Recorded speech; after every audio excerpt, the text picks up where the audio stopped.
if you're thinking, what if I do something like this? Or what if I change this? Don't think what if, just do it and you'll find out. And if it's supposed to be, it's going to be. But if it's not supposed to be, you've tried it and you will never wonder in your life ever again about what if.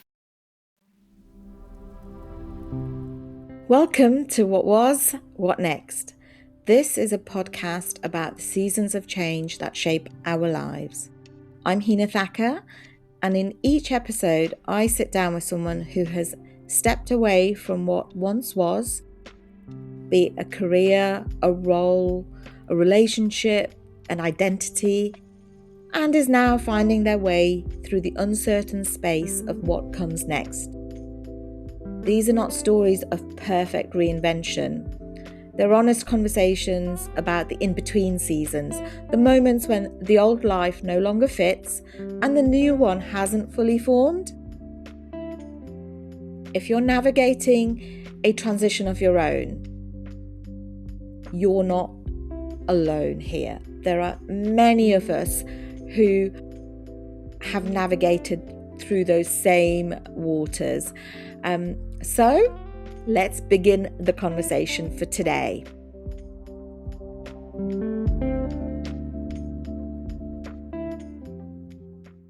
Welcome everybody to What Was and What Next. Today my guest is a friend and a colleague, Priya. We've worked together for many years and we've now moved in different directions, but I really wanted to invite Priya onto the podcast so that we can have a conversation about what's been happening in her world, and I think you'll find it really interesting. So Priya, welcome. Hi, thank you for having me.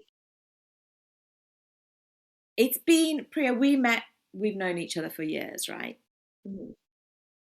But we reconnected again. Yes. Properly, a proper conversation in the pub a few weeks ago. And a lot's been happening in your world since I last sat down and spoke with you properly. So do you want to tell us a little bit about yourself, whatever you want the listener to know? Yeah, I guess just the basics of me. I'm 43, mum of 3 boys. I've been married for 16 years. I'm an optometrist and have been qualified for 21 years, and I'm now an online business owner. Interesting. So you're doing both? I'm doing both at the moment, yes.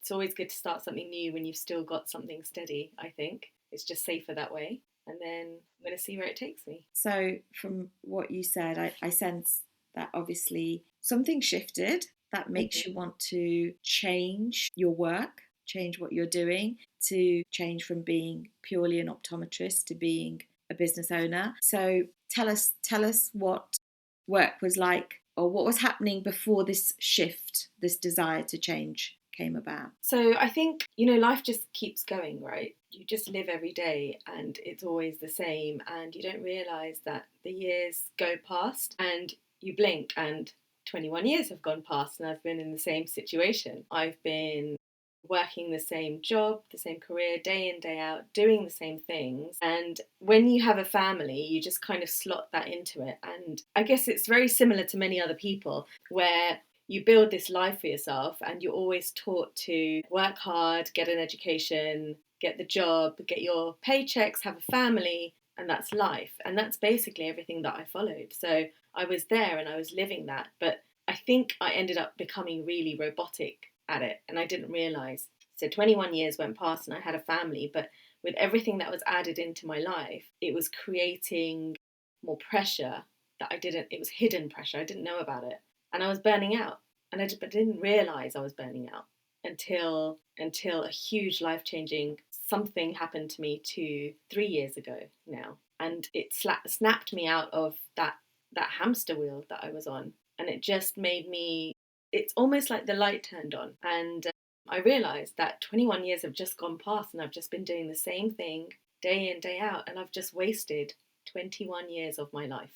And that's what made me open my eyes. So you said something life-changing happened. When that happened, Priya, what questions, if you like, did you start asking yourself, or what did you begin to know? You said you got the realization, but how did you know that this was a realization, if you like? What was going on? So I think it's a really hard thing to explain because it was a major health scare and I almost lost my life at that point. And I think it's such a drastic thing to happen in your life that you just think to yourself, well, there's so many emotions involved when you realize that's just happened, that it kind of shocks you into really analyzing where you are and what you've done. So I think those feelings of, it was shock, it was disbelief of how I've been living, and also just a realization that life is so short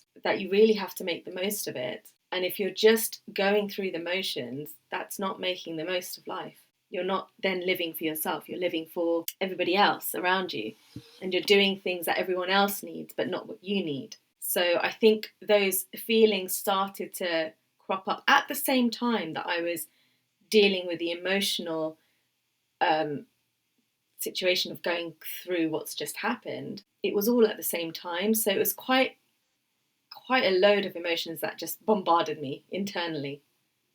And I had to sort through them one at a time. And as I did that, the realization that I just wasted so much of my time and my life doing something I was told and taught to do when I was younger, it just wasn't the right thing for me anymore. And so you said that you had to sort through the emotions and come to this realization that it wasn't the way you'd been living, wasn't the way you wanted to continue to live. Yeah, how did you communicate that to other people, to your loved ones? Yeah, talk about that. Tell us about that. I don't think that at the beginning I could, because I was really confused myself. It takes a long time to understand what you're thinking internally before you can portray it to other people or even articulate it to other people. Those are very difficult things, especially when they're emotions that people don't understand unless they've been through it themselves. So it was really hard, and I don't think that I actually talked about it outwardly much to anyone. Because for me, I had to get it straight in my own head first. And then I think I kind of skipped the whole telling people about it and I just went straight on to action. And the action spoke louder than my words. So I think just going into action was what showed everyone that how I was feeling. Yeah. So you said that you didn't tell anybody. Can I ask you, what did anything feel risky about telling people before you kind of went into the action mode? I think I just knew people wouldn't understand, or I believed they wouldn't understand, because they'd seen me live one way for so long, and then suddenly to change, they wouldn't understand why I was changing, but also they also wouldn't understand the emotion of it either, because I don't know anyone else who's been in my position, my situation at that time especially. So it was very much the unknown, which is scary because you don't know how people are going to react. So it's safer to just keep it inside. Yeah. And you know, that's a really kind of important marker in the ground, if you like, that we often feel that I'm probably the only one because I don't know anybody else in this situation. And I think that's why people like yourself who are courageous enough to come on things like podcasts and talk about your story will actually go on to help others to not feel as alone. So I'm interested in knowing why we, as high-performing individuals in that traditional way of describing somebody who's done well in life, if you like, why we feel perhaps that people wouldn't understand us. And is it that they wouldn't understand if you told them? Because that almost puts it on them. Mm-hmm. So I'm interested to know, Priya, what was going on for you that makes you or made you believe that you couldn't articulate what you wanted to do, or talk about you. What's going on for you? I think maybe it was a protective thing more than anything else. We say people don't understand, but that is also a protective phrase to use, because they may understand, but do you want to hear their thoughts? Because you've already decided Yeah. what you're going to do and what you want to do. Yeah. And I think going through life, and you know, especially as a child, as a teenager, as a young adult, you want to do things, and when you articulate what you want to do, there will be someone who says, you can't do that. Why are you doing that? That's crazy thinking. And it kind of stops you in your tracks, and sometimes you'll do it and sometimes you won't, because of what somebody said. So maybe part of me thought, well, I want to do this, but if I open it up to everybody, someone's going to say to me that I can't do it, and that will put doubt inside me, and then I won't do it. And I've lived that way, and my point is that I don't want to live that way anymore. Yeah. What do you think happened to you, Priya, that gave you that? Because when you're protecting yourself using the way you described it, you consider yourself in some kind of danger, because that's when you need protection. What was the danger that you were protecting yourself? I think the biggest danger was that I wouldn't do what I wanted to do. And that's a big thing, because that was the change I wanted. And so if I didn't make the change I wanted, my life would stay the same. And that was a big no for me at that time. And it still is. I never want to be the same as that again. Yeah. And what did that period of time feel like, Priya, for you, when you were wrestling with this internally? You were in protection mode and you wanted to put this newer version of yourself out in the world. Mm-hmm. It was hard internally, because there are so many thoughts going on, and some of those thoughts, they're truths about yourself, that you have to be honest with yourself, and you have to realise where you've gone wrong in life, where you've gone right in life, and you have to really put it all out there for yourself. Because if you can't analyse how you've been, how are you going to change? What are you going to change? What bits do you like and what bits do you not like? Because you want to create a life that you're living for yourself and you're happy with, as well as still incorporating the closest people around you. So there was a lot of, a reflection, I suppose, on myself. But the thing is, when I did all of that, I learnt so much more about myself. I learnt that I had courage. I learnt that I was strong enough to do the things I wanted to do. And I learnt that I could give myself permission. No one else needed to give me permission to do what I needed to do. I could give myself that permission. So although it was really hard going through all those emotions and sorting them out, it's actually made me personally grow and develop so much that I feel internally that I'm a much stronger person than I was before. Find that strength, Priya. What does that actually mean? I was a stronger person. What does that mean? I had more self-belief. Yeah. I could really think more positively. Mm-hmm. And I could stand my ground in my head. You know that you have situations, everyone has these situations, where you think something, and someone else thinks something else, and it makes you doubt yourself. Whereas I know what I'm thinking now, so I won't doubt myself, because I have the belief in myself, and I just know I just see my future so clearly that nobody's going to stop me, because inside I've built up that strength and that courage and that, love for myself. It sounds like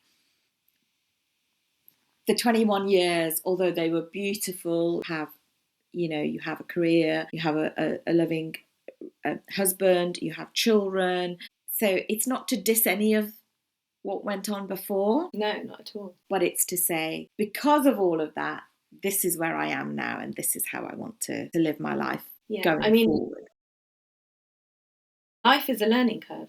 Everything teaches you something, but the problem is that most of us are blind to all the lessons, and we just keep going until something makes you stop and look back and actually learn from life. And I think that's where I'm at. I'm learning I'm taking in all the lessons I've taught myself through my life without even realising it. Yeah. Priya, can I ask you, what fundamentally do you think is different about how you show up for yourself and out in the world? The past 21 years before this new direction, who were you then and who are you now? I've always been a pleaser. I like to please everyone. I like to do things the way people want me to do them. I like to make people happy. And I think I was really good at that. But I never pleased myself and never made myself happy. I always put myself on the back burner because I thought what was the right thing to do and what I wanted to do was to help other people, please other people. But I forgot that that only works when you're pleasing yourself and helping yourself at the same time. You can do both. I didn't know that before. And now I know that because I am pleasing myself and I'm helping myself. And I'm doing things for myself before I do things for others. And to the people that might say, well, you're thinking about yourself first. And, to somebody who admits to being a pleaser, how does it sit with you to actually think about yourself? And what would you say to those people that go, well, you weren't like this before? I wasn't my best self before. I can still be that person. I can just be a better version of that person, a more grounded version of that person. So it might sound possibly to some people it's selfish, but to give yourself fully to others, you have to be steady in yourself because you only have one life. So you used one word, pleaser. I know I keep on going on about it, but I think it would really be helpful for the listeners maybe. You were a pleaser. How would you describe yourself in 1 or 2 words now? Do you know, I don't know. I don't know yet. I think I'm still a pleaser, but just I'm a wiser pleaser. I'm a better pleaser. I don't know. Mm-hmm. Something along those lines, maybe. Yeah. I have discovered a term, Priya, a phrase that I have been using, which is kind of, it's discernment. It's almost luminous discernment. It's like, you shone a light inside of yourself because of the situation that you found yourself in. And it was inward facing. And then you have this discernment. So you're still going to do things for people. You're still going to be a loving mother. You're still going to do the stuff that you want to do. But there's a discernment about it. It's like, okay, if I choose that career, is it because it lights me up as well as lighting other people up? And if it doesn't light me up, I'm not going to continue to do it. Whereas the other version of us before this moment of change, if you like, might not even have believed that it was okay for us to be lit up by what we were doing. I also think it's a bit of an injustice as well to people. Like you're doing things for other people because sometimes that's what they want to hear. That's what they want someone to say to them. But it's an injustice to them because if you're just doing it for their benefit, you might be aiding in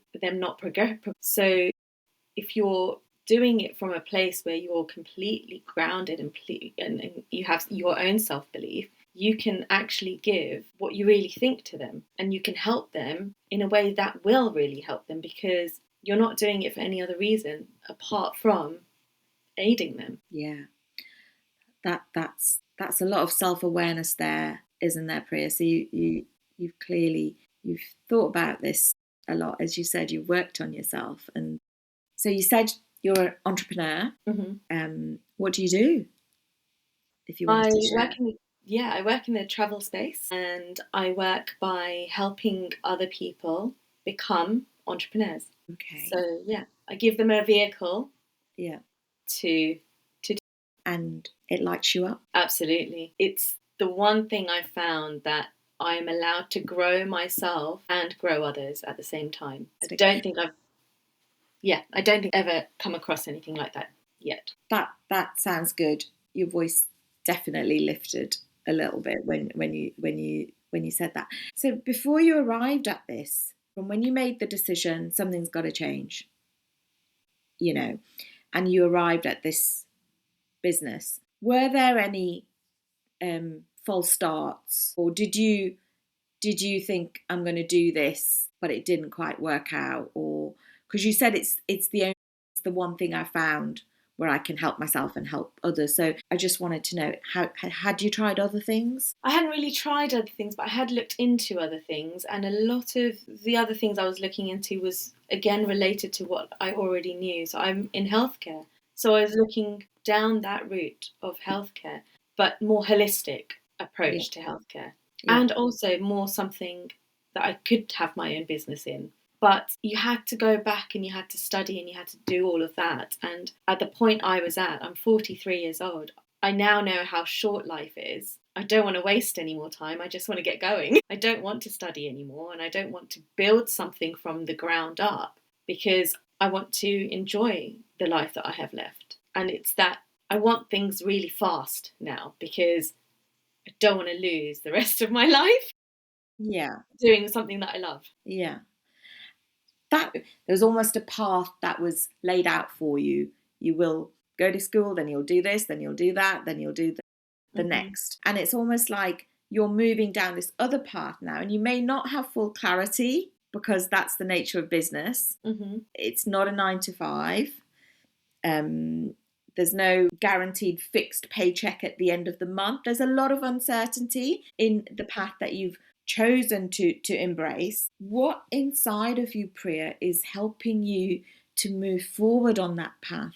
Maybe even without that kind of clarity that if you're doing a 9 to 5, you have. I think it's very exciting. It's a very exciting thing to do something that's brand new and that you don't actually know where it's going to take you, but the opportunity is so wide and you could go down multiple different avenues with it. And I think that's just, you have to have excitement in life, because otherwise what's the point in having life, right? Yeah. You can't just keep going down the same old thing, because it's not adventurous, it's not exciting. You have to feel all the emotions of life, not just safety. And I also think that that's why it's so important when you're doing something new, is to start it alongside something that you've already got, which is stable, because that makes it more feasible, I think. Yeah. Gives you that blanket, that comfort blanket and that cushion that, some months it might not be great, but then that's okay, because you have a backup plan. What you've been doing all your life ends up being your backup plan. I'm so glad you brought that up, because that's quite important, isn't it? You didn't, because sometimes you can get paralyzed by the lack if you just suddenly give everything up and start something new and it doesn't quite land straight away. So this kind of cushion and the backup plan, as you say, gives you, that's probably forms part of the courage that you have to go and try something new. Yeah, I mean, it's never easy to try something new if you've got nothing already, but then again, I say that, but what's the worst that can happen is you're just back to where you were before. But it's less stressful if you've got something already. Yeah. There's this fantastic quote that I have on my phone, and it's Christopher Robin's Winnie the Pooh said it, but it was like, it says, "Come to the edge, but I might fall. Come to the edge, because you might actually fly." Well, yeah, exactly. And that would be wonderful. Priya, tell me, if you look back over this period of, transition that you've had, what do you understand now that you might not have seen, but you started anyway? Or, what would you say to somebody who's perhaps at that edge that might help them if they're listening to this? Well, I think if we're thinking about that edge, and if you've got something inside you that's niggling away and you don't know what it is, but you want to see, you want to understand what that feeling is, or you just you're curious, just do it. Like, I think I never just did it before. And that's the most important thing in life, is if there's something that you're curious about, or if there's a what if in your head, if you're thinking, what if I do something like this? Or what if I change this? Don't think what if, just do it and you'll find out. And if it's supposed to be, it's going to be. But if it's not supposed to be, you've tried it and you will never wonder in your life ever again about what if. It's fantastic insight, Priya. One other question that comes to mind. At the beginning of the conversation, you said that you didn't necessarily feel you could articulate what you wanted to do, and you did a lot of work on yourself. Did you have help with that? What tools, who was in your corner? What was the mechanism by which you got to this stage? I think since childhood, I've always been quite good at self-therapizing myself. I've always been quite good at talking to myself. So I think that does help if you have that in you. So I did a hell of a lot of that, so much of that. And I just made sure that I tried to go deeper and deeper. But I love listening to self-help podcasts. Mm-hmm. I love listening to people's stories and how they've come out of situations. I just like hearing people's versions of how they deal with things, because actually you can take a lot from that and you can learn from that. And those situations that other people have, it's not going to be the same as yours, but the feelings and the emotions can be applied to so many things in life. And I think if you just stop and listen to people's stories, it gives you quite a lot of help, therapy, if you take it in. Well, on that note, Priya, I think that people listening to your story will also get some of that inspiration, and that helps. So thank you for that. I mean, these spaces that we find ourselves in, the what if space, they're not always easy to articulate, and thank you so much for being so open and offering something meaningful to people listening in. I'm really grateful for you, and I'm grateful for the courage that you are just showing every day, showing up for yourself, Priya. You're welcome, and thank you so much for letting me talk. No, as I said to you at the beginning, if this helps one person, it's a great conversation for what is it, Sunday morning today. Yeah. Thank you. You're welcome. Okay. Thank you.